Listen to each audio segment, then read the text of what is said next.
Today's wake-up call for the crew of the Shuttle Endeavour and the International Space Station was a song Santa Monica, performed by Everclear for Endeavour's pilot Doug Hurley. Crew awakened at 5:03 a.m. Central Time. As we look at these downlink television pictures as the shuttle station complex heads out over the Pacific.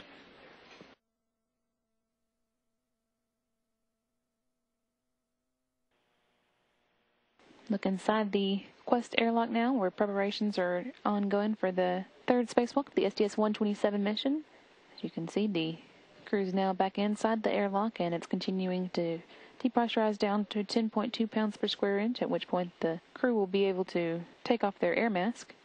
The crew needs a total of about 70 minutes wearing the air mask, so even after it's at 10.2 pounds per square inch, it may be a little longer before they are able to take them off. They, again, put them on when they head outside the Quest airlock for their morning hygiene break. As you can see, the crew is now getting on their spacesuit gloves, and the next step after that is the helmet. Mission Specialist Tom Marshburn here helping Chris Cassidy on with his gloves, and on the other side of the airlock, Flight Engineer Mike Barrett helping Dave Wolf on with his. Mission Specialist Flight Engineer Tim Coper, also in the Quest airlock, helping the teams keep up with their task list, make sure everything gets checked off properly. See the two spacewalkers here putting on their helmets as they continue getting into their spacesuits. On either side of the visor of their helmets are lights and camera.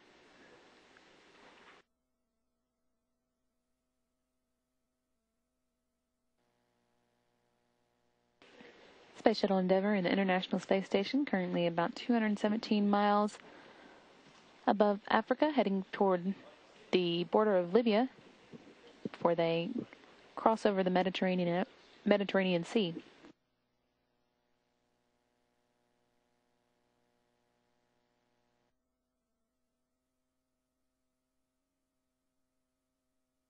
View here from Mission Specialist Chris Cassidy's helmet camera. Getting a good look at Mission Specialist Dave Wolf getting his tool bag set up.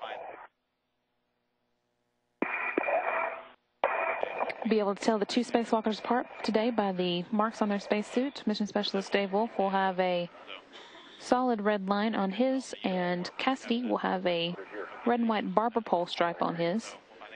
Also, Cassidy is using a helmet camera that you will be able to differentiate by the small 18 in the bottom right-hand corner, while Wolf's helmet camera view has a small 16 in the corner.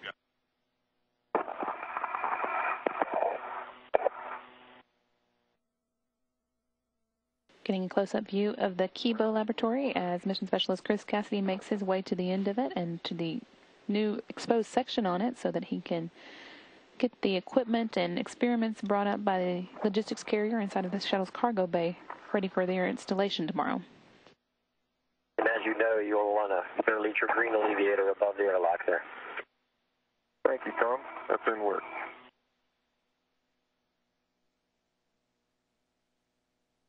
Green hook down on top of the dim airlock. Copy, Chris. I am well clear of the dim windows. Copy, Chris. Chris, once you've established yourself out on the Jeff, we'll get a glove inspection from you. Okay.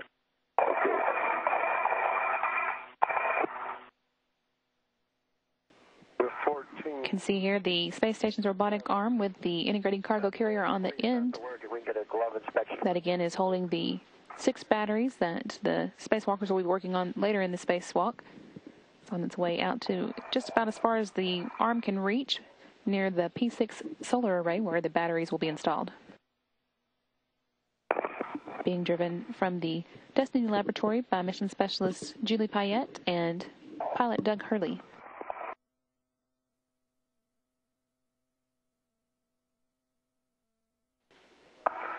Mission Specialist Chris Cassidy taking off those thermal covers on the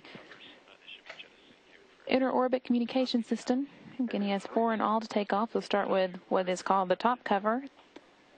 the payload interface unit cover, for which he has to pull off a flap and then release 2 belts. Then he'll move to the top cover, and that just takes removing some Velcro and pulling on another belt. EIU cover jettison. I'm going ISS, body axis forward. Perfectly clear view. Jettisoning in 3, 2, 1. Jettison. But 1.5 feet per second. Pretty much straight X. I lost sight of it. Good job, Chris. We could see it on your helmet camera. And Houston sees good jettison. You can see the worksite interface that Mission Specialist Dave Wolf has been working on here.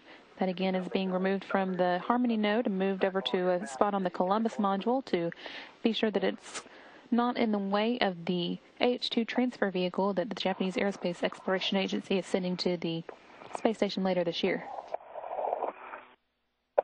Mission Specialist Chris Cassidy continues removing the 4 thermal insulation covers on the communication equipment brought up for the exposed facility. That communication equipment is the external exposed facility part of some similar equipment inside the laboratory that will eventually allow the Japanese section of the space station to be able to communicate with their flight control team in Japan.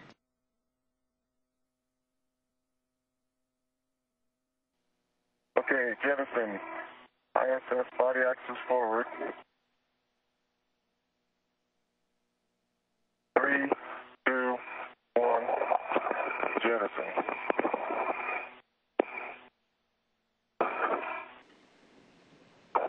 While Chris Cassidy works on this next thermal cover, Center cover is still intact. Dave Wolf is getting the worksite interface installed on the Columbus module. You can see that he's got it in place. And Verified down. Copy, Dave. All good calls.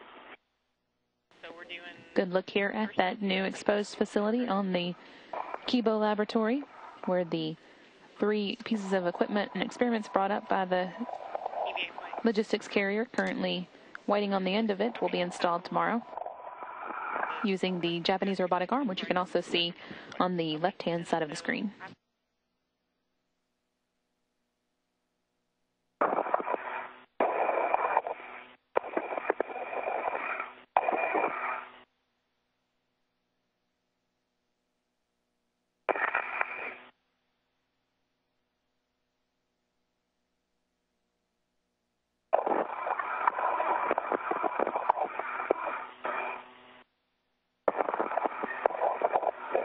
Can I continue working?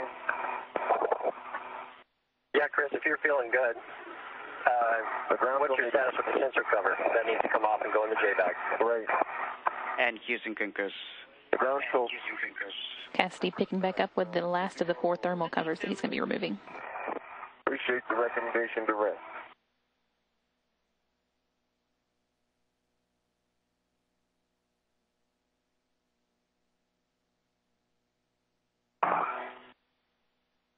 Just say again the sensor cover, is that stowed?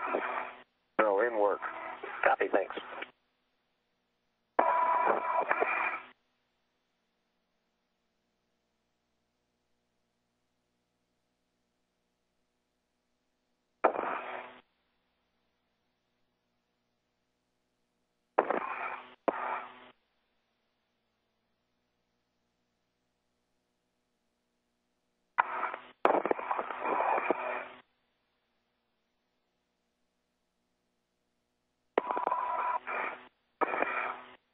So Tom, I'm just going to put the 9-inch back in the bag and stow the cover, and then I'll be ready to go.